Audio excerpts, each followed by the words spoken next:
Acuérdense que las violencias, además, no solamente son físicas, no solamente es eso que vemos a simple vista. Ujú, También existe la violencia psicológica, ujú, la violencia económica, la violencia patrimonial, ¿no? ujú.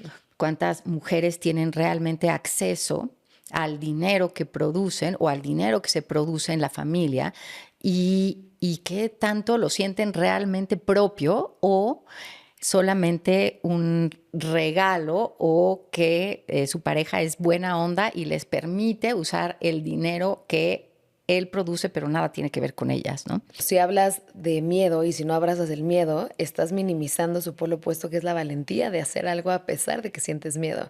Pasa lo mismo con la vulnerabilidad. Entonces es importante agregarla al centro de la conversación porque en la vulnerabilidad es en donde está gran parte de la magia. Llevamos años como cultura tapando la vulnerabilidad como si fuera algo malo, algo vergonzoso, algo que vale la pena que no se vea. Y en el fondo, la vulnerabilidad es una fuente de poder. La violencia es consecuencia, me parece, del dolor, Ujú, ¿no? O sea, ujú. la violencia es consecuencia de no aprender a sentir nuestras emociones y a darles una salida que sea de construcción, de Claro. establecimiento de vínculos y más bien se ha llevado a la destrucción. Hola, bienvenidos a Crear Transforma. Este es un espacio para inspirarte, para motivarte a que te declares creador a través de historias excepcionales de personas increíbles que vienen a compartir su alma. Así que te invito a que te suscribas y nos sigas en todas nuestras redes sociales. Hola, mi nombre es Marión Cortina. Bienvenidos a Crear Transforma. Si en algún momento te has encontrado en una situación de violencia en tu relación de pareja, este episodio es para ti. En este episodio nos vamos a adentrar con una experta que dirige una fundación que se llama Espacio Mujeres para una Vida Digna, Libre de Violencia, en donde vamos a hablar acerca de la violencia de género, de qué pasa cuando estás adentro de una relación de violencia de género, qué hacen estos refugios, cuál es la atención, cuál es el periodo más vulnerable cuando recién te separas o sales de esta relación. Y también, bueno, es una persona que tiene muchísima experiencia en el tema de la trata, de la explotación laboral. Entonces vamos a adentrarnos también en parte de qué pasa con este tipo de situaciones y cómo se pueden prevenir. Y lo más importante es qué pasa con qué es lo que genera todo esto desde raíz. Así que en este episodio tengo a Marilú Razo, que es maestra en saberes sobre subjetividad y violencia con especialidad en práctica psicoanalítica. Es licenciada en Ciencias Políticas y Administración Pública. Cuenta con más de 20 años de experiencia en atención de mujeres víctimas de violencia de género y trata de personas. Actualmente, como comenté, dirige este refugio que se llama Espacio Mujeres para una Vida Digna, Libre de Violencia, que es una organización que trabaja en la atención, prevención y erradicación de la violencia contra las mujeres. A través de programas integrales ofrecen apoyo psicológico, legal y social a mujeres víctimas de violencia de género y trata de personas. La misión de Marilú es proporcionar herramientas y recursos que empoderen a las mujeres, ayudándolas a recuperar su autonomía, su dignidad y su bienestar emocional. Y además de todo esto, es documentalista y productora de contenidos sobre derechos humanos, conferencista y tallerista. Hizo una serie televisiva que se llama La Ruta de la Trata, que fue galardonada con el Premio Nacional de Periodismo en 2021. Entonces, bueno, Marilú, gracias por estar acá. Es un placer tenerte aquí. Al contrario, gracias a ti. Me encanta esta invitación para hablar de este tema. Sí. Es importantísimo abordar estos temas de violencia en países como México, que todavía son países pues, sumamente machistas, en donde lamentablemente las mujeres vivimos unas situaciones de violencia que no tienen por qué ser, ¿no? Y lo que me encantaría empezar o abrir este episodio es, cuéntame un poco más acerca de Espacio Mujeres, cómo empieza y cuál es el objetivo principal que tiene. Sí, Espacio Mujeres empezó hace 16 años. Ujú, No lo empecé yo, lo fundó una mujer sensacional, es la maestra Pilar Sánchez. ujú, Ella estuvo muy involucrada en la Ley General de Acceso a las Mujeres a una Vida de Violencia. Fue directora del Refugio para Mujeres de la Ciudad de México. ujú, Una mujer muy comprometida que con otras mujeres se dieron cuenta de la problemática que vivían mujeres que estaban pues sufriendo violencia en esos espacios que tendrían que ser espacios seguros, como son las relaciones, ¿no? Las ujú, relaciones más íntimas. Y que para pues proteger su vida, necesitaban ir a un espacio seguro en el que no solamente pudieran protegerse, sino que acompañadas pudieran ver qué les había pasado y cómo podían tomar, pues dar algunos pasos hacia la autonomía y hacia vivir libres de violencia, ¿no? Entonces, pues ella funda un refugio pues sí, hace ya 16 años. Actualmente, nosotras formamos parte de la Red Nacional de Refugios, en donde estamos más de 73 espacios, les llamamos de prevención, atención y protección a mujeres en situación de violencia, a veces acompañadas de sus hijas e hijos, a veces no, a veces solas, ¿no? Y además hay otros refugios que no pertenecen a la red y que abren sus puertas para que las mujeres puedan acudir en el momento en el que necesitan el apoyo y lo único que necesitan es decir, aquí estoy en una situación de violencia y necesito apoyo, ¿no? Nosotras lo primero que hacemos es creerles, hacer un análisis de la situación con ellas, garantizar su seguridad, eso es lo más importante, y una vez que garantizamos eso, entonces pues se les ofrecen alternativas a partir de dos cosas importantes, ¿no? Una, hacemos un análisis del riesgo en el que está cada una de las mujeres y el grado, le decimos, de peligrosidad de la persona agresora. ¿Y a qué nos referimos con esto y qué es lo que se toma en cuenta ahí, no? Pues no solamente las manifestaciones de violencia, sino los vínculos, por ejemplo, que tiene esta persona con las autoridades o con la delincuencia organizada o algún tipo de delincuencia. Si el agresor pertenece a alguna corporación policíaca, del ejército, etcétera, ¿no? Todas estas cosas, pues las analizamos con ella y entonces le ofrecemos alternativas. ¿Cuáles son los grados que existen? Pues mira, sobre todo lo que vemos es cuál es la capacidad que tiene la persona agresora de acción y de generar algún daño en las mujeres, ¿no? O en sus hijas e hijos. Por eso te digo, no solamente es si tiene, por ejemplo, armas de fuego, si ha usado o no, si consume alguna droga o alcohol, cuáles son sus vínculos con las autoridades, hasta dónde ha llegado en términos de violencia, aunque las violencias, y eso es bien importante decirlo, pueden aparecer de manera cruzada y no necesariamente van a ir aumentando gradualmente. Puede ser que de repente pues, haya algunas manifestaciones de violencia que se consideran menos graves, aunque todas son importantes, ¿no? Y de repente pasar a una que puede ser letal, ¿no? Es decir, que puede acabar con la vida de las mujeres. Claro, ¿hay algún indicio, alguna pista que se ve si la persona puede llegar a cometer violencia ácida? O sea, ataque a las mujeres con ácido, con gasolina, quemarlas, etcétera. ¿Sí hay, digamos, pistas o no? Sí, es que hacemos todo un recorrido, ¿no? De la historia de la violencia en esa relación y no solamente en esa relación, sino cuál ha sido su comportamiento con otras personas, ¿no? Hay algunas cosas que nos van diciendo que la mujer o las personas cercanas a esta persona están en un altísimo riesgo porque ya ha habido probablemente amenazas o ciertas manifestaciones de violencia que están orientadas a irle pues acotando la vida y destruyendo la vida a una mujer, ¿no? Claro. ¿Cómo funciona, digamos, cuando una mujer está en una relación de violencia, cómo funciona el proceso de irles quitando su independencia, su seguridad, etcétera? ¿Qué Es lo que has muy estudiado? interesante porque en un principio, y eso es lo que seguramente han oído, ¿no? Que es la normalización o naturalización de la violencia, al principio parecen manifestaciones de cariño, de cuidado, de protección. Y en el fondo lo que hay es control. Porque en ciertas ideas que se han transmitido de generación en generación, que tienen que ver con el amor, pues se piensa que sobreproteger a la otra persona y controlar a la otra persona es amor, ¿no? Y eso lo que va haciendo es limitando la capacidad de movimiento y de acción de la persona y también va generando dependencia. Claro. Y pues al principio te digo, parece como algo muy lindo y además que no tiene tanta importancia, ¿no?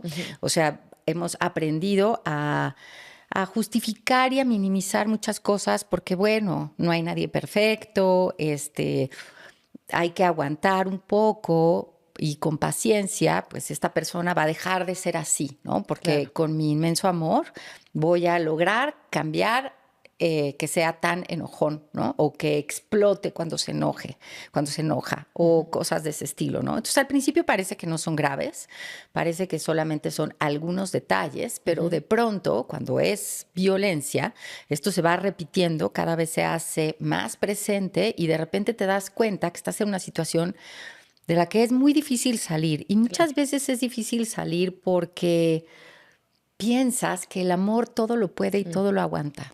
¿M? ujú. Y que además realmente vas a tener la capacidad con tu amor y paciencia de hacer que las cosas cambien. Además se va produciendo un doble vínculo en donde el chantaje y la manipulación juegan un papel muy Ujú. importante, ¿no? Crucial.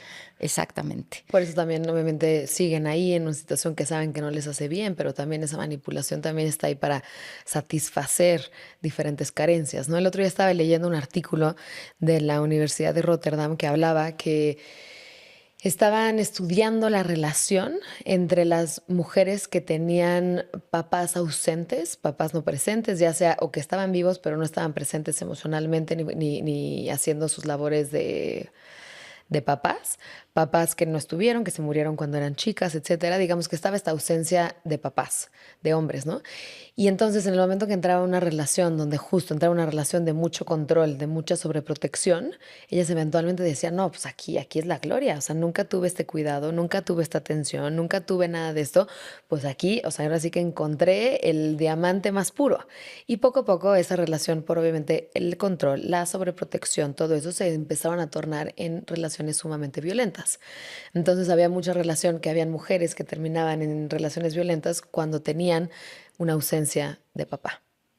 Sí, eso puede ser un factor, pero fíjate, lo interesante es que cualquier mujer puede estar en una situación de violencia. Ujú, Y probablemente en esta que estás diciendo tú, la ausencia de una figura paterna, cercana, presente, es lo que hace que ellas se vinculen con cierto tipo de hombres ujú, y que se sostengan de ahí. Pero en otros casos puede funcionar distinto. ujú. Puede ser que tú vengas de una familia en donde el papá y la mamá estuvieron presentes, tuviste una vida, pues sí, con conflictos, pero nada del otro mundo. Y entonces te vinculas con otra persona, todo empieza pues bien, bonito, contentos, y de Ujú, pronto esto empieza a tornarse distinto, ¿no? A ujú. haber manifestaciones de control y probablemente ahí el chantaje funcione de otra manera, ¿no? A lo Claro. mejor esta Chantaje persona te va a económico. decir sí, o te va a decir, bueno, es que tú como tuviste todo, no entiendes que yo he sufrido mucho, la vida ha sido injusta conmigo y por eso es que tengo este carácter, ¿no? Ujú, Y tú puede ser que te sientas culpable y responsable del bienestar emocional porque has tenido tanto claro.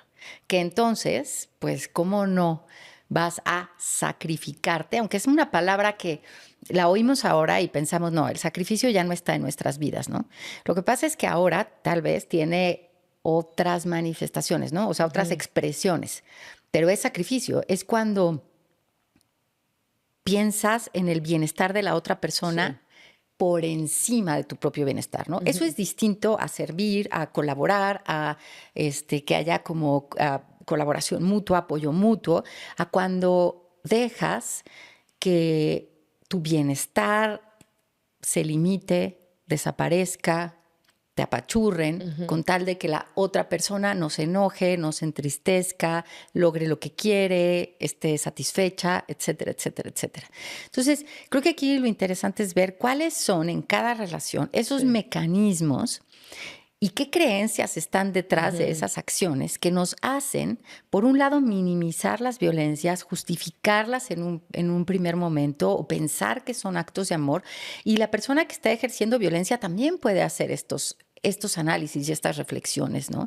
Claro. ¿Por qué? ¿Qué me está pasando cuando mi novia me dice que no quiere ir conmigo a esta reunión en específico? Lo Ujú. primero que puedo pensar y la creencia que está ahí es, ya no me quiere, me va a abandonar, no lo sé, ¿no? Se van a reír de mí los demás porque cómo es posible que no haya estado ahí conmigo. Todas estas creencias están jugándose y están atrás de nuestros actos, ¿no? Claro. Pero si nos detenemos un poco y pensamos, ¿será real que no me quiere solamente porque está eligiendo no acompañarme a algo? o está siendo honesta conmigo.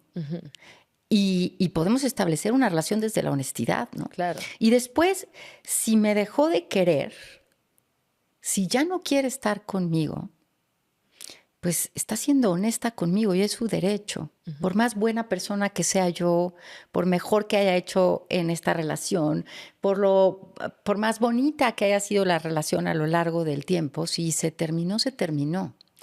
Y ahí creo que hay algo también importante a ver, ¿no? Que cómo hemos aprendido a lidiar con la frustración, con que las cosas no salgan como queremos. ¿Y cuáles son esas herramientas que hemos aprendido como hombres y como mujeres para lidiar con el dolor y con el conflicto? Totalmente. Una pregunta, Marilu. ¿Las personas que ejercen violencia se dan cuenta, o sea, son conscientes de que eso es violencia? Hay momentos en los que sí y momentos en los que no, ¿no? ¿Y a qué depende? Pues depende de muchos factores, pero de qué tan normalizada está esa conducta violenta, ¿no? Pues siempre ha sido así, en mi casa así se llevan, así tenemos que ser los hombres o así tenemos que reaccionar las mujeres. Pero definitivamente hay un momento en el que te puedes dar cuenta con cierta conciencia que tus acciones son decisiones. Claro, muchas veces son actos automáticos, pero que pueden a través de la reflexión, la conciencia y pues el análisis detenerte y decidir otra cosa, ¿no? Y muchas veces necesitas apoyo de alguien más para poder reconocer todas estas cosas y actuar de otra manera, ¿no? Claro. Y otra pregunta también, mientras estabas hablando, estaba pensando si la violencia en las relaciones, ¿consideras que pasa de igual manera o pasa más o pasa menos dependiendo de la situación económica y del estrato socioeconómico? No, la violencia puede aparecer en cualquier tipo de relación, sin importar la condición económica, La el educación. grado educativo, etcétera, ¿no? Sí es verdad que las violencias se van sumando, ¿no?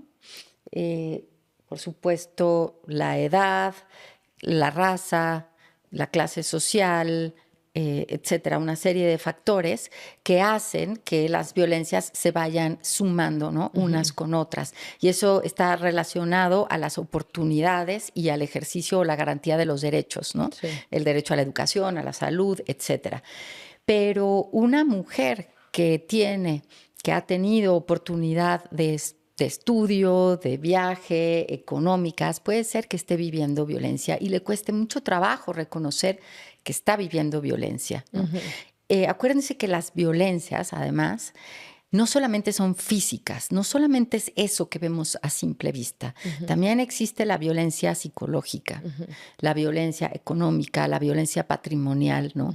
¿Cuántas mujeres tienen realmente acceso al dinero que producen o al dinero que se produce en la familia y qué tanto lo sienten realmente propio o solamente un regalo o que su pareja es buena onda y les permite usar el dinero que él produce, pero nada tiene que ver con ellas, ¿no? O Claro. sea, al sumarse las violencias, además puede ser que tengas ciertas creencias en torno a qué es una mujer y una buena mujer en el matrimonio, qué es una buena madre, y está todo este tabú enorme en el que cuesta mucho trabajo hablar de dinero con la pareja, Claro. ¿no?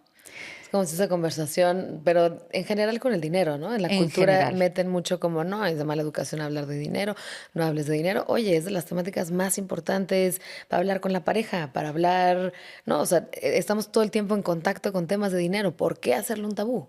Así es. Y hablarlo podría evitar muchísimas violencias, ¿no? No solamente hablarlo, sino darnos cuenta que somos personas autónomas o que tenemos que ser personas autónomas que estamos colaborando y construyendo juntas.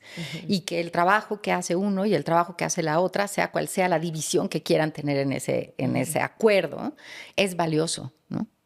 Pero volviendo un poco a las violencias psicológicas, si tú estás en una relación en la que todo el tiempo te hacen sentir menos, que no vales nada sin el aval de tu pareja, que no piensas bien, que en realidad pues eres una cara bonita, pero nada más, ¿no? O que pues sí trabajas, pero pues te tienes que aguantar ciertos malos humores y ciertas cosas porque te corresponde a ti mantener a la familia unida y mantener a la familia unida a pesar de Claro. todo, ¿no? Aunque haya Sí. maltrato, aunque haya violencia, aunque haya sometimiento. Todas esas creencias que de pronto podemos tener muy arraigadas y no nos damos cuenta, hacen que no veamos cuáles son nuestras alternativas y que nos dé muchísimo miedo tomar una decisión, ¿no? Porque ¿qué va a pasar después? Totalmente.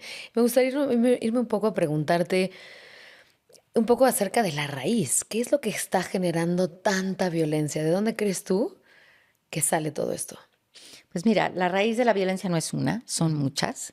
Y hablando de violencia en razón de género, pues tiene que ver, está íntimamente ligada a la manera en la que se ha construido el mundo, ¿no? Es esto que llamamos sistema patriarcal, que no es, en palabras simples, es esta forma en la que se ha organizado el mundo por mucho tiempo, que ha puesto en un lugar de mayor valía o de mayor valor lo que tiene que ver con los hombres, a los hombres y no solamente a los hombres, sino lo que se ha puesto del lado de lo masculino y a las mujeres y lo que se ha puesto del lado de lo femenino en un lugar de inferioridad y además como de indefensión, o sea, que Claro. necesitas la protección Sí. del hombre, necesitas para poder tomar decisiones, para moverte en la vida.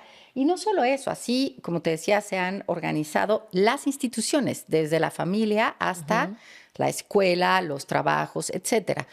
Por mucho tiempo hubo una división muy tajante del trabajo, una división sexual del trabajo, en donde las mujeres nos teníamos que dedicar a ciertas cosas y los hombres a otras, ¿no? A las mujeres por mucho tiempo pues se redujo nuestra acción a el mundo de lo que se conocía como lo privado, pero además eso se vinculaba con el amor. O sea, tú te dedicabas al cuidado de los hijos, de las personas, etcétera, como un acto natural por ser mujer, Claro, y de tu entonces es género. casi como estornudar, ¿no? O sea, no te cuesta ningún trabajo y es algo con lo que aparentemente Sí. naciste. Y nadie se lo cuestiona y nadie Nadie se lo decide, cuestiona ¿no? y no tiene, te digo, mayor valor, ¿no? O sea, Sí. lo que se le consideraba con un valor importante era lo que se producía en el espacio público, que era el espacio de los hombres, ¿no? Y el mundo estaba organizado así. Las empresas, la política, Los los horarios de horarios. trabajo, los horarios de las Así es, escuelas. O sea, así lo que es. me impresiona mucho es que los horarios del trabajo y los horarios de las escuelas no hacen match. No hacen, porque se piensa que quien va a estar ahí atendiendo es una mujer, pero además son cosas que no son reales. O sea, hoy en día, para que una familia además pueda subsistir, una familia común, es necesario que las dos partes produzcan, Claro, ¿no? el doble ingreso. Pero aquí el problema es que en muchos casos sí hay doble ingreso, pero las tareas y las actividades de los cuidados siguen sin ser compartidas en colaboración, Claro, ¿no? que es justo lo que te decía. Al final, ¿quién es quien está, digamos, como pagando el costo de oportunidad más alto? Las mujeres y también los niños, ¿no? De también Así los es. niños tener una cultura que no los está integrando al cuidado, que no esté, digamos, fijándose en el apego, que no esté fijándose en esa crianza respetuosa, ¿no? Esa crianza consciente. Y al final, pues, ¿quién está pagando ese precio? Sí, así es. Y no tiene que ver con que las mujeres hayamos salido al ámbito laboral remunerado, sino que nadie ha asumido esa labor de cuidados en colaboración, porque tanto los hombres como las mujeres tenemos la capacidad para desarrollar vínculos y espacios seguros. No solamente las mujeres, Sí. también los hombres, ¿no? Totalmente. Y un poco, ¿cómo ves que vaya a evolucionar esto? ¿Hacia dónde Pues lo mira, ves? estamos en un momento muy interesante. No podemos nunca generalizar. Siempre cuando hablamos de estas cosas hay que particularizar, o sea, de qué entorno estamos hablando, cuáles son las características, porque hay otras cosas que se suman, ¿no? Que tienen que ver con el dinero, las oportunidades de trabajo, etcétera, etcétera, ¿no? Pero estamos en un momento interesante porque hemos logrado poner en la mesa muchos temas importantes que tienen que ver con el desarrollo y la vida de las mujeres, ¿no? Hoy estamos hablando, pues estamos estamos hablando en un momento en el que, por lo menos en nuestro país, tenemos una mujer que es presidenta, ¿no? Ya después podemos hacer un análisis o no de su desempeño, pero esto era impensable hace mucho tiempo. Hoy es una realidad. Eso no garantiza todo, pero es algo que ha cambiado. Y al mismo tiempo, sí, cada vez más las mujeres nos estamos cuestionando muchas de estas cosas y nos estamos moviendo hacia otros lugares. Y aquí creo que valdría la pena también poner atención en qué está pasando con los hombres, ¿no? Creo que es importante que los hombres puedan reunirse, preguntarse quiénes son y qué quieren y cómo pueden construir un mundo distinto. Claro. No solamente las mujeres, también ellos. Y darnos cuenta que podemos construir otro tipo de relaciones. Y digo construir porque hay que hacer un esfuerzo. Hay que cuestionar muchos de estos mandatos, estereotipos de género que hacen que los hombres se definan de cierta manera y con ciertas características y las mujeres de otra, para tratar de transitar a la adultez en todos sentidos, en hombres y en mujeres, y fortalecernos y poner en el centro algo que es una realidad y es la vulnerabilidad humana, ¿no?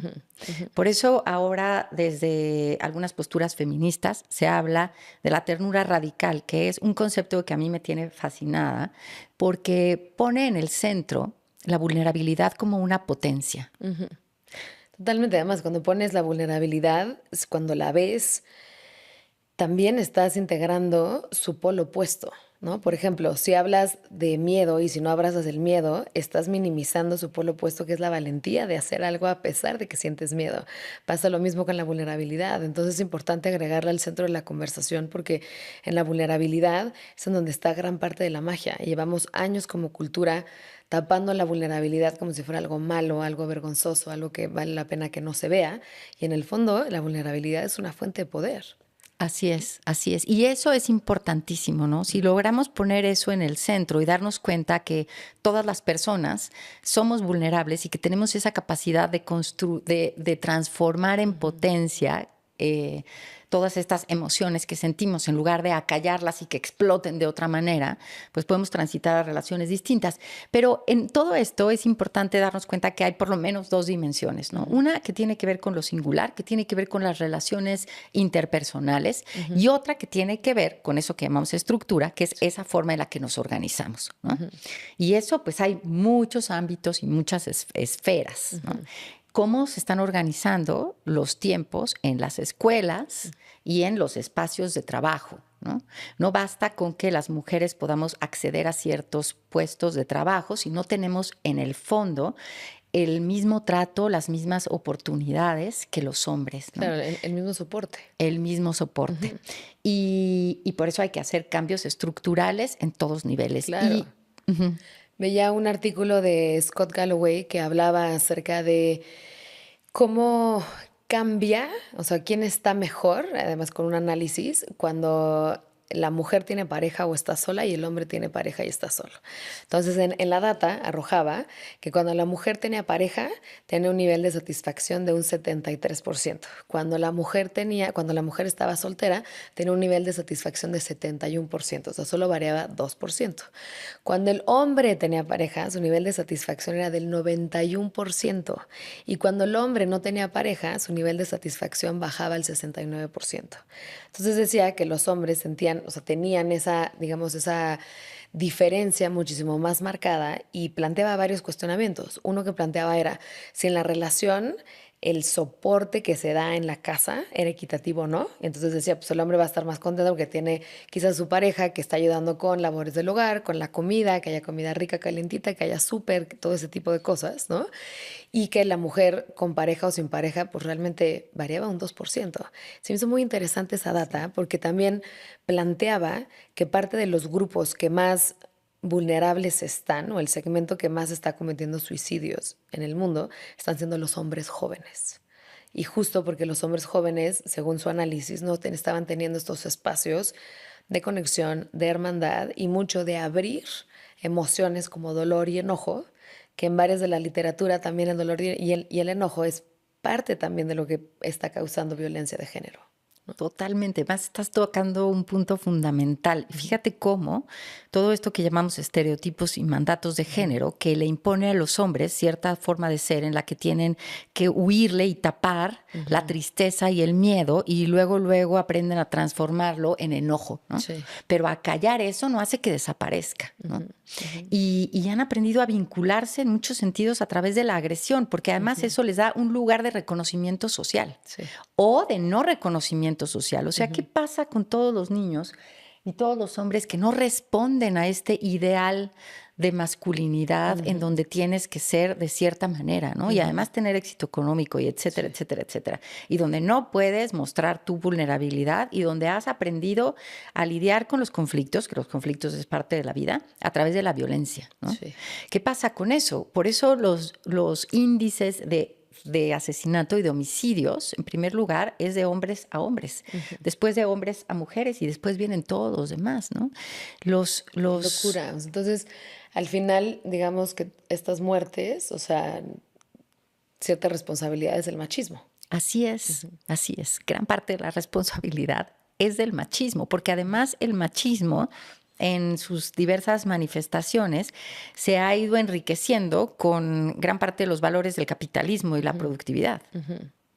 Entonces, claro, imagínate, un hombre que no responde a ciertas cosas y luego cuando vas observando todo eso en las distintas sociedades, pues puedes ver cómo en un país como el nuestro, en donde la delincuencia organizada y el narcotráfico tiene un papel desafortunadamente muy importante, hay ciertos ideales de masculinidad vinculados a estos estereotipos de delincuencia organizada y de narcotráfico, ¿no? Y lo mismo pasa con Totalmente. el de las mujeres. Sí, y por eso hablábamos de este campo de exterminio o campo de entrenamiento, ¿no? Como se le llama el de Teuchtitlán, justo de cómo funcionan este tipo de centros que al final están en la trata de personas y están ejerciendo violencia hacia personas en contra de su voluntad. Sí, es la deshumanización absoluta, ¿no? Aunque en algún momento alguien decía, y es verdad, o sea, por un lado es la deshumanización, que puedas volverte, pues de alguna manera, una máquina de muerte, pero lo que vas a hacer es primero generar dolor a partir de eso humano, ¿no? Hace un tiempo tuve la oportunidad de entrevistar a un tratante, ¿no? A una persona que se dedica a pues enganchar mujeres para después explotarlas. Y él nos contaba cómo uno de los modus operandi de ciertas prácticas dentro de la trata es matar el sentimiento en los tratantes, ¿no? O sea, hay todo un proceso para matar el sentimiento. ¿Cómo lo hacen?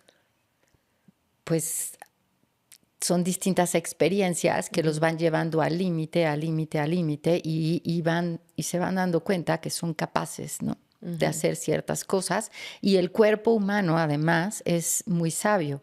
Cuando tú tienes un dolor muy grande, por ejemplo, cuando te lastimas físicamente, vamos a ponerlo físicamente, ¿no? Te lastimas, no sé si les ha pasado, pero de pronto tienes un golpe fuerte y en lo que llegas al hospital y en lo que te ayudan y lo que sea, no te duele. No tienes la adrenalina al Tienes la 100 que te adrenalina al saca de 100. ahí, sí. Pues eso mismo pasa también con el dolor emocional, ¿no?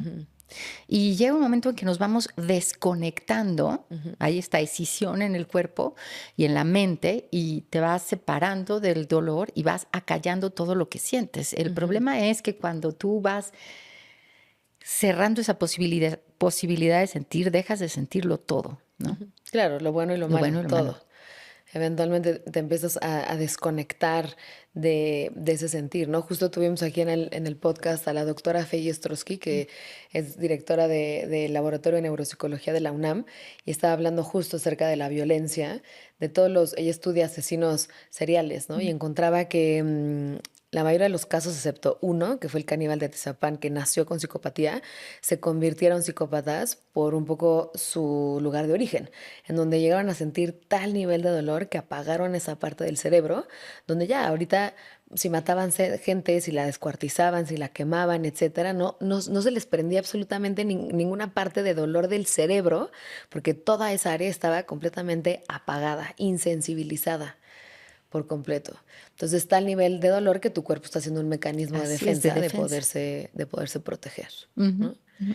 Ahora, ¿Por qué la violencia está saliendo a través de tanto dolor y de tanto enojo? Pues mira,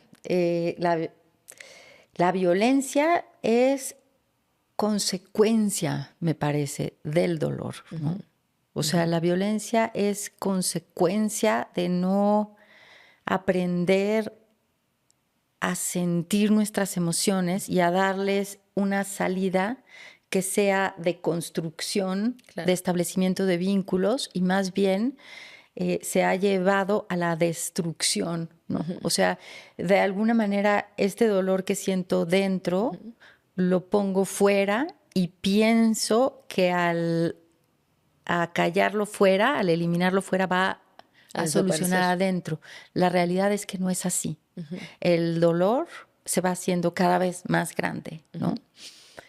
Pero todo esto podemos desaprenderlo. O sea, creo que la buena noticia en todo esto es que si hemos aprendido a relacionarnos a través de conductas violentas y a minimizar muchas violencias y a construir relaciones de dependencia, podemos cuestionar todo eso y aprender a vincularnos de otra manera, Claro. ¿no?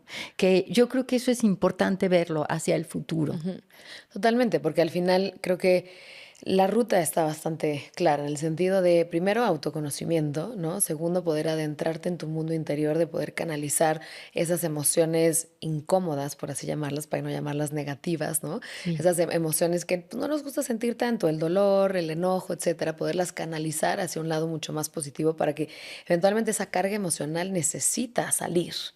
¿Y qué pasa con la violencia? Es una forma, es un atajo de explosión para poder descargar momentáneamente esa energía atorada, por así decirlo, ¿no?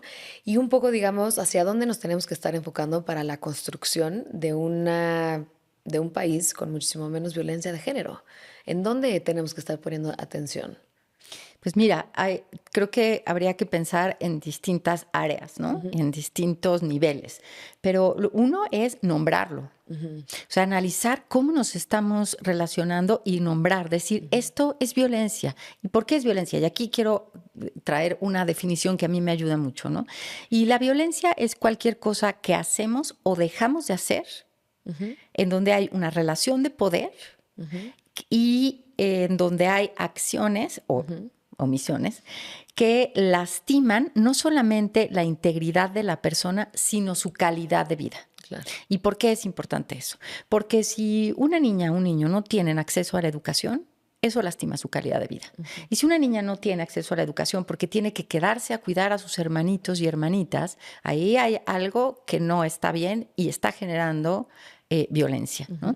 Entonces, bueno, primero, nombrar todas las violencias, todas esas cosas que se pensaba que era amor y que son control, que son celos, no te permito actuar, hablar, decidir, pensar, porque tienes que hacerlo como yo lo digo, cuando yo lo digo, y no te puedes ir, ¿no? O sea, si tú ya no quieres andar conmigo, pues si no es conmigo, no es con nadie, aguas, eso es Claro. un acto de violencia, ¿no? Entonces, primero, nombrarlas. Y para eso tenemos ya muchas herramientas, ya hay mucho camino andado, entonces hay que informarnos. Informarnos es importantísimo.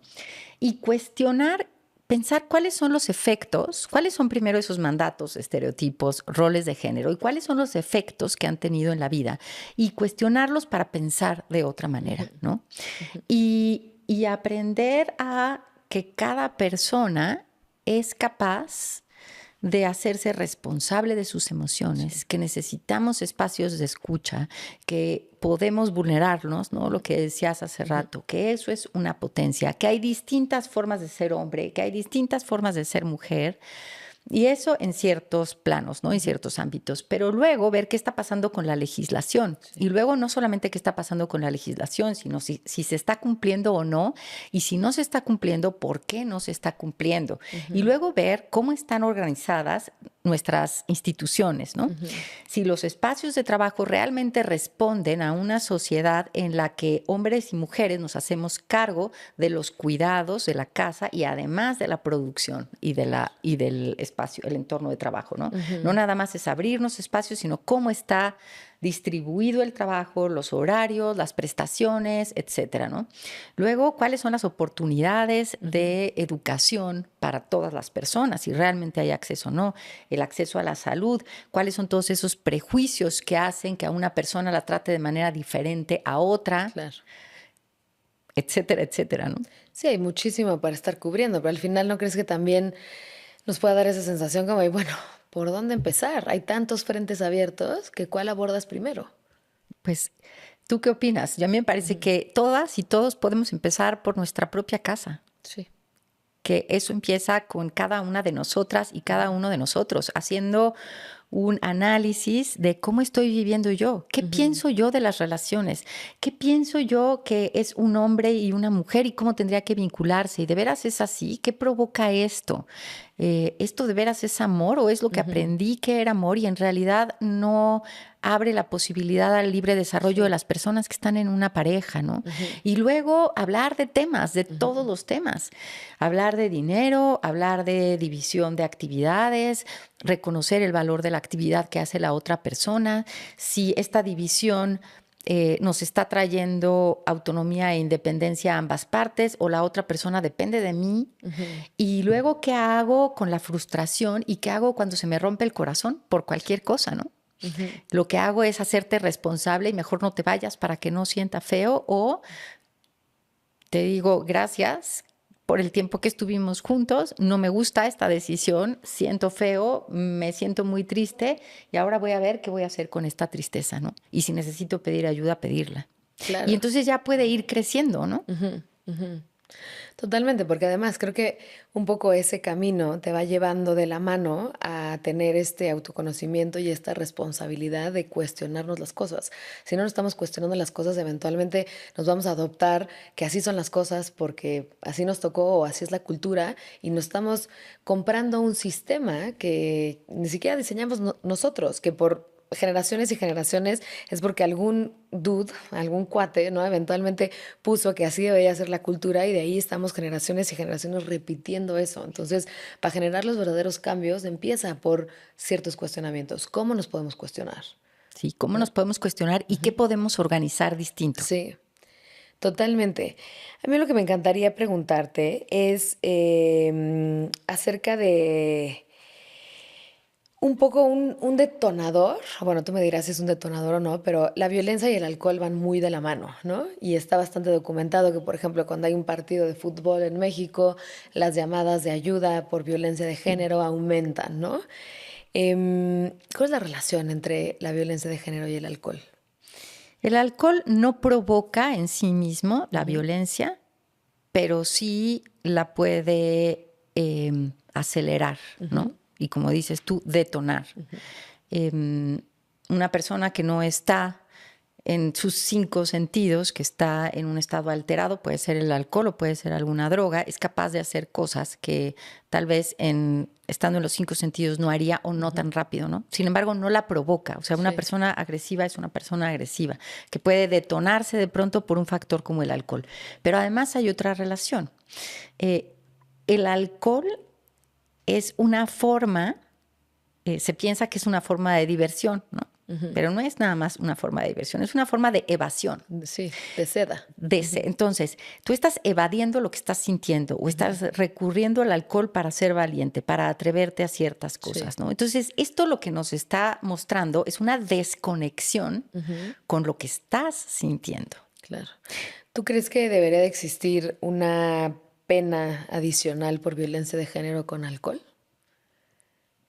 ¿O cómo crees que eso funcionaría en la prevención? Pues es que el alcoholismo no es un delito, ¿no? O sea, El no alcoholismo no es un sería... delito, pero si cometes violencia por alcohol, porque muchas veces se pueden justificar como, ay, no, pues es que estaba borracho, no me acuerdo, no sé lo que hice, pero pues en el fondo le pegaban a la esposa, le pegaban a los hijos y eso pues nadie se los borra. No, nadie, y el efecto está, ¿no? Entonces Exacto. ahí hay algo, ahí está ahí, pues, la acción y lo que tú estás sancionando es la acción, ¿no? ¿Pero tú crees que debe tener una pena adicional o no? No si es con sé, alcohol eso o es no. algo que no sabría que contestar si tendría o no que tener, pues son agravantes, ¿no? Yo no soy Sí. abogada, pero sí hay muchos agravantes que se analizan cuando se va a establecer una sentencia, ¿no? Luego me acuerdo perfecto, cuando estábamos hablando por teléfono, estábamos hablando acerca de que existe un periodo muy vulnerable para las mujeres cuando se separan de una relación de violencia de género. ¿Cuál es este periodo y por qué es tan vulnerable? Sí, se tiene estudiado que normalmente cuando hay una relación de violencia, estamos hablando de violencia, en grados de violencia importantes, el momento en el que termina la relación es un momento delicado porque tu pareja, tu expareja, no se va a quedar tranquilo, ¿no? Y puede ser que por mucho tiempo el chantaje emocional y ciertas conductas de violencia psicológica, entre otras, le hayan funcionado para que tú te sometas y no te vayas, ¿no? Para Sí. que todo regrese a la normalidad en este ciclo de violencia. Cuando tú decides terminar la relación y entonces te mueves de ahí, va a buscar otras estrategias y muchas veces esas estrategias se van a pues van a manifestarse de manera muy clara a través de la agresión, de distintos tipos de agresiones para tratar de volver a someterte, ¿no? Entonces son periodos muy delicados, ¿no? En donde hay un alto riesgo. Además está la creencia de si no es conmigo, no es con nadie, porque parte de lo que se les está jugando a las personas agresoras es su identidad. O sea, ellos piensan que si tú te vas, ellos se pierden. Entonces no van a permitir que eso suceda. Yo voy a acabarte a ti para acabar con el dolor, ¿no? Claro. Además de todas las otras cuestiones sociales que están ahí jugándose también, ¿no? Entonces es un momento de mucha vulnerabilidad. Muchas veces se ven conductas de acoso que no se ven como acoso en la normalización y que son signos de alerta, ¿no? Yo te voy a estar buscando, a pesar de que tú me dijiste que ya quieres terminar, de que me dijiste quiero contacto cero o ya no me busques, no voy a volver contigo. Lo que voy a hacer es buscarte afuera de la escuela, buscarte afuera del trabajo, llegar con un ramo de rosas enorme, llevarte serenata, miles de regalos y atenciones, y la gente alrededor puede pensar, ay, pobre, es que en realidad la quiere mucho, ¿no? No está respetando El espacio. su Sí. decisión, el espacio, está siendo agresivo y eso es un signo de alerta que hay que ver con mucha más calma, ¿no? ¿Qué otros signos de alerta hay? Pues eso, cuando hay, por ejemplo, miles de llamadas, pues te están todo el tiempo acechando donde sea, no te dejan en paz, quieren que regreses a como dé lugar y pues en esos momentos es cuando vemos expresiones como la de la violencia ácida, ¿no? O el feminicidio. Imagínate que en la última encuesta de la relación de la dinámica de los hogares del INEGI, que es del 2021, nos dice que el 50% de los feminicidios los cometió la pareja sentimental o la expareja sentimental, Sí, ¿no? es una locura. Y en la violencia ácida creo que sube muchísimo más, porque Así además es. todas las mujeres, bueno, estuve aquí en el episodio de Carmen Sánchez y platicaba acerca de que todas las mujeres que han sufrido violencia ácida de las que están en la fundación saben quién fue y es la pareja o la expareja y saben la dirección, en dónde viven, etcétera, etcétera. Y las autoridades no hacían nada porque todavía no estaba tipificado como que fuera una atenta de feminicidio, estaba tipificado como que eran lesiones, nada más, que era igual casi casi que darte una cachetada que echarte ácido cuando, por ejemplo, en el caso de Carmen Sánchez lleva 62 cirugías. ¿No? Hoy en día ya se considera violencia ácida como atenta de feminicidio. Pero es muy interesante porque justo en ese periodo vulnerable de esos 3 meses es cuando generalmente tiende a pasar este tipo de ataques. Entonces ahí es donde la mujer y los hijos necesitan más ayuda, más apoyo, ¿no? Más atención para que justo no pasen ese tipo de Así es. situaciones. Y por eso existen los refugios, ¿no? Que son estos lugares seguros, dignos, en donde las mujeres pueden ir con sus hijas y sus hijos o solas y no solamente tener un espacio seguro en el que pueden dormir y estar en paz después de muchísimo tiempo, sino darse cuenta de qué fue lo que pasó y qué quieren hacer ahora con su vida, ¿no?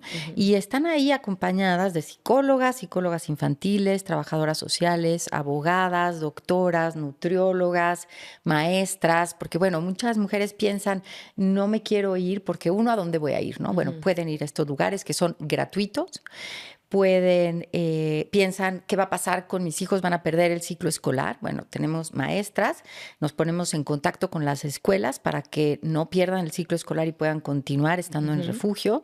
Otro de los miedos es, voy a perder mi trabajo, y también lo que hacemos es ponernos en contacto con las empresas o con los empleadores y ofrecerles ahí una bolsa de trabajo y actividades laborales para que puedan aprender otras cosas y empezar su vida en otro lugar si es necesario, ¿no? Claro.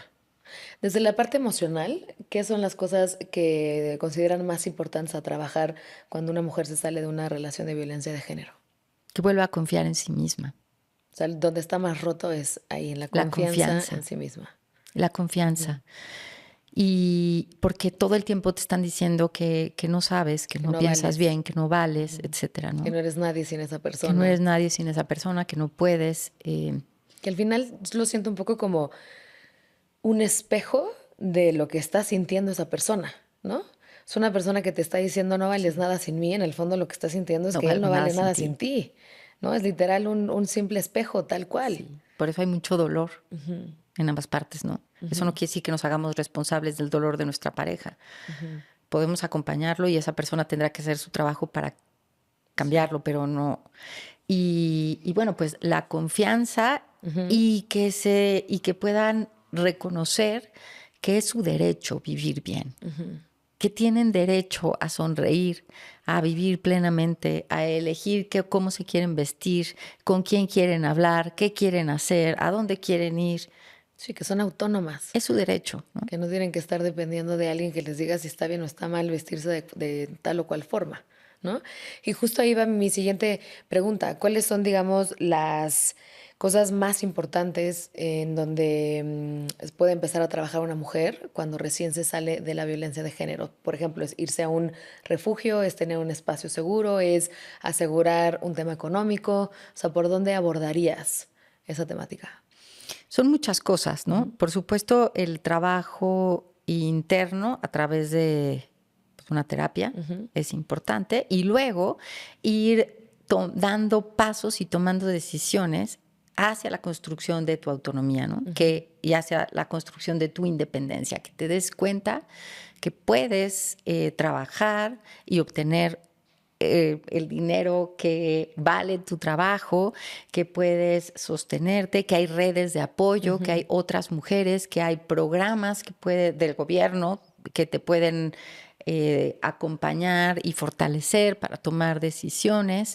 Es decir, tiene que ser un trabajo integral. Por eso hablamos de un trabajo multidisciplinario e integral, porque la violencia lastima muchas esferas de tu vida. Totalmente. ¿No? ¿Tienes algún caso de éxito que nos puedas Sí, compartir? muchos.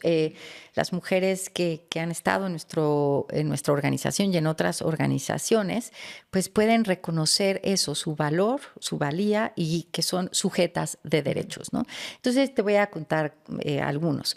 Hace un tiempo fuimos a hacer un trámite a un banco, un trámite de la organización, ¿no? Y entonces la ejecutiva que nos atendió, cuando se dio cuenta de que veníamos de una organización y cuál era la dirección, etcétera, nos dijo que ella había estado en nuestro centro de atención externa hacía ya más de 10 años, que había llegado ahí porque quería divorciarse, ¿no? Ella no había identificado todavía que vivía violencia, pero ahí pues se dio cuenta que vivía violencia, ella y sus hijas.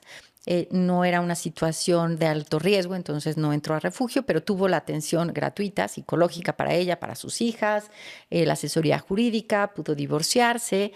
Y bueno, pues ahora no solamente seguía trabajando en el banco, sino se había metido a estudiar coaching de vida y acompañaba a otras personas. Sus hijas estaban estudiando una carrera universitaria.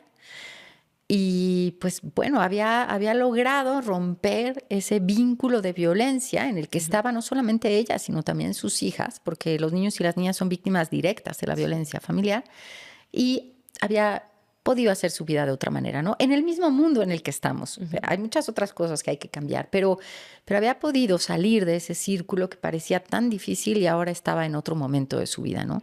También está el caso de otra mujer que pues que también logró salir de una situación de violencia. Ella se hizo acompañada, empezó todo el proceso jurídico que después continuó ella con muchas dificultades, pero también con muchas redes de apoyo, y hoy es una activista muy importante que comparte lo que le pasó con otras mujeres, apoya a otras mujeres, el agresor está en la cárcel y bueno, pues ella está pudiendo hacer una vida distinta, ¿no?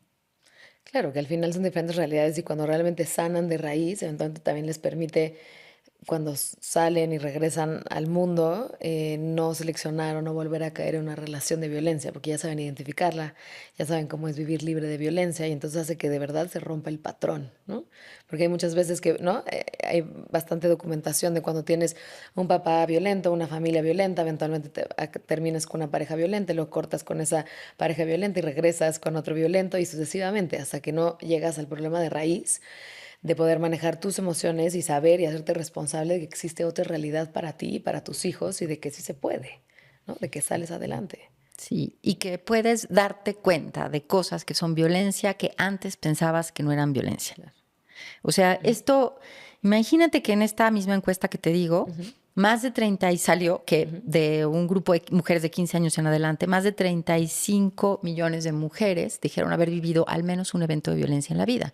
Eso es la población de Perú en 2023. Claro. Entonces, brutal. Todas vamos a estar expuestas a alguna situación de violencia. Lo importante es que podamos identificarla y decir, esto no me gusta, esto es violencia y lo voy a hablar, ¿no? Y voy a ver la reacción de la otra persona. Si es capaz de reflexionar y decir, tienes razón, esto es violencia y voy a cambiar, no nada más con la voluntad, sino con acciones, y si necesita ayuda de alguien, la va a pedir y entonces podemos establecer otro tipo de relación. Totalmente. O sea, cuando hablamos de normalización de la violencia es eso.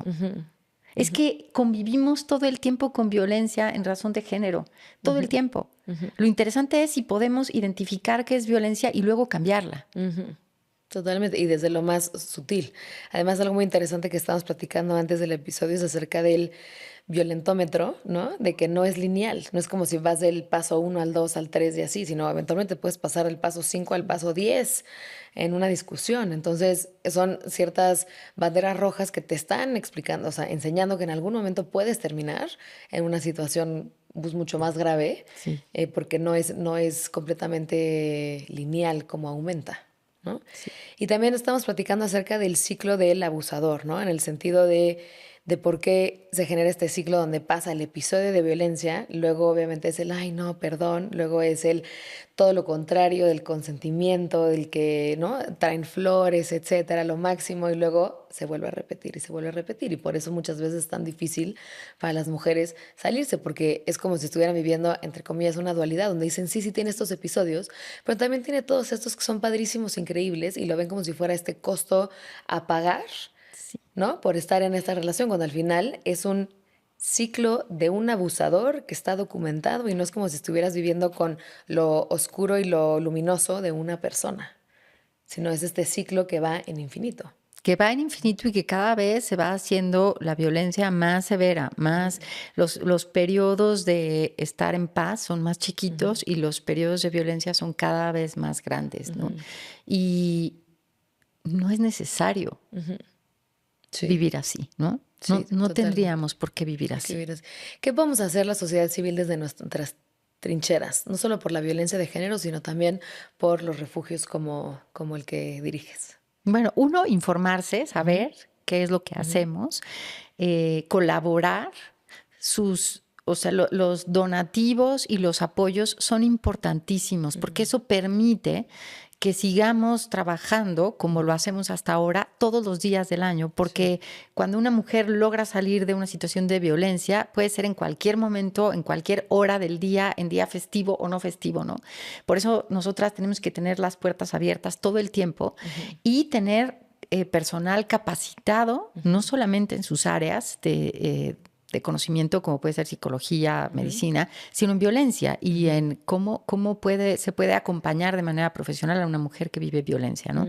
Entonces, la colaboración de todas las personas es importantísima. Nosotras tenemos deducibilidad de impuestos, informes de transparencia y bueno, informarnos de ¿qué hacemos? ¿Qué son los refugios?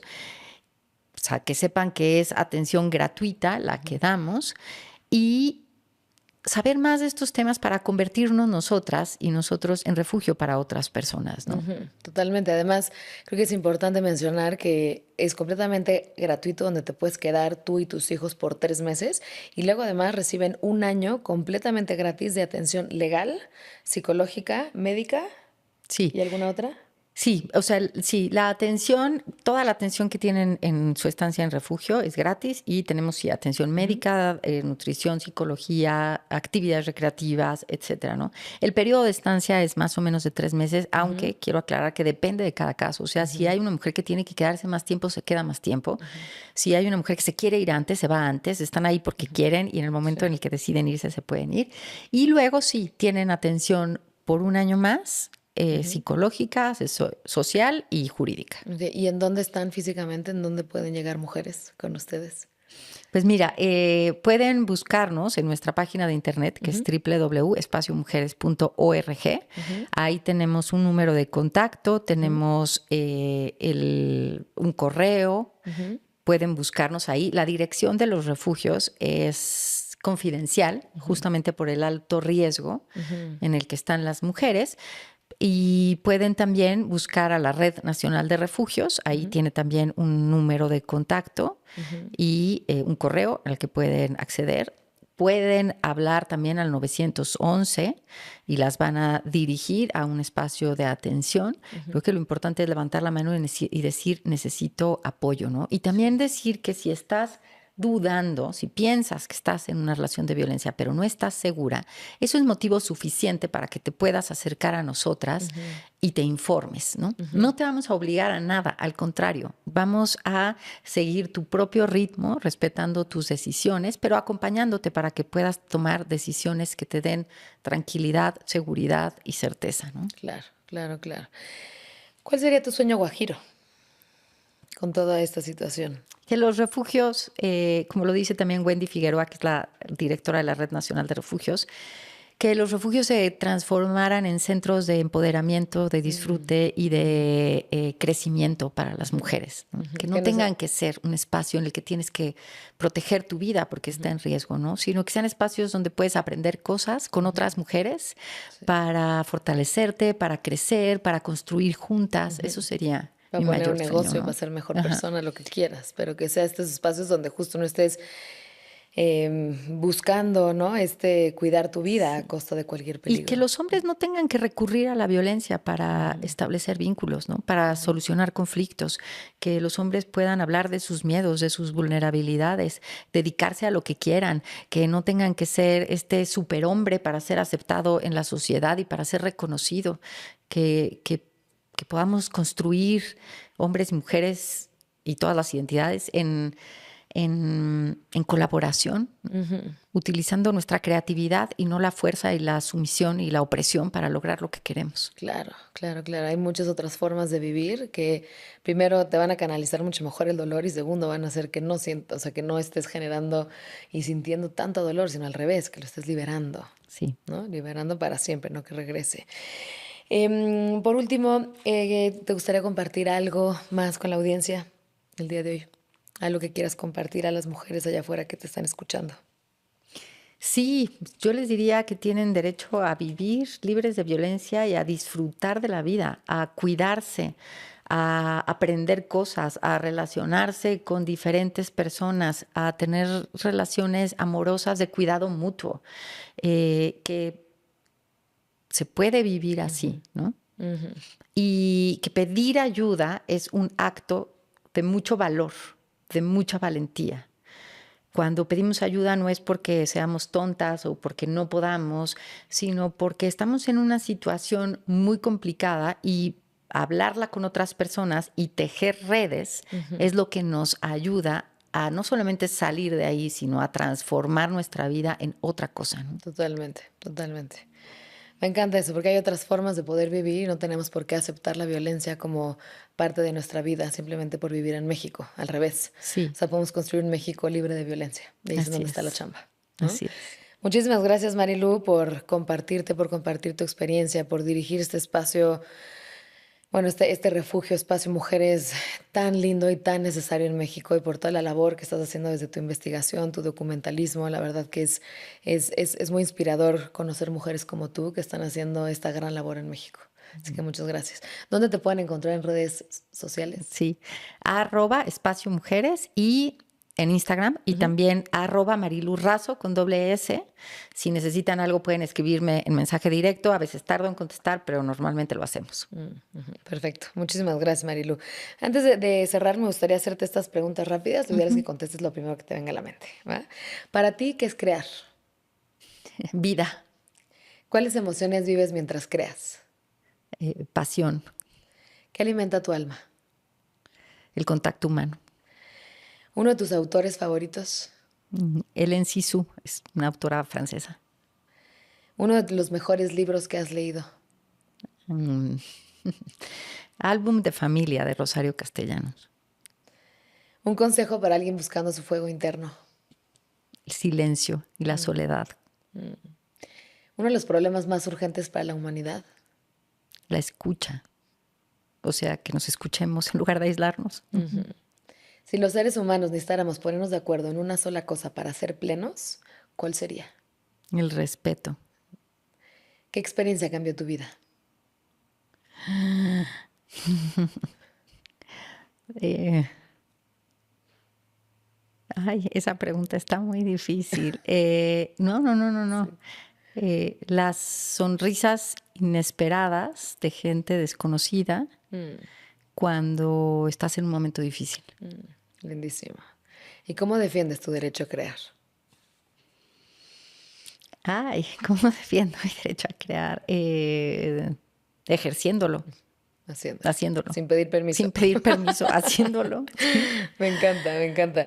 Gracias, Marilu. Gracias por compartirte y compartir toda tu experiencia.